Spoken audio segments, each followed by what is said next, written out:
इस तरह की बॉलिंग मैंने 1952 से लेके आज तक आप देख लें, इतनी कमज़ोर आपकी बॉलिंग और इतनी कमज़ोर आपकी बैटिंग और इतनी स्टारलेस टीम जिसका कोई इम्पैक्ट ही नहीं है, आज तक नहीं हुआ। तो इसकी कुछ ना कुछ तो वजह हुई है। 2.5 साल पहले की आप टीम देख लें, 2-2.5 साल पहले की टीम, उसका जो कप्तान था वो सरफराज था।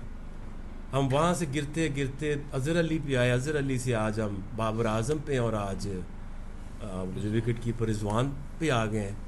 तो कितना फॉल करेंगे। और आपका जो कोच था वो रिनाउंड दुनिया का कोच था, मिकी आर्थर। वहाँ से आप कहाँ गिरे? मिसबॉल हक, जिसने एक दिन कोचिंग नहीं की। बाबर आज़म ने एक दिन कभी किसी स्टेज के ऊपर कप्तानी नहीं की। आपकी और क्या चेंजेस हुई हैं?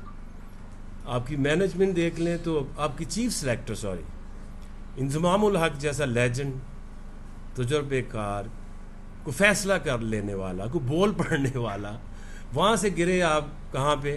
पहले मिसबॉल हक और आप मोहम्मद वसीम।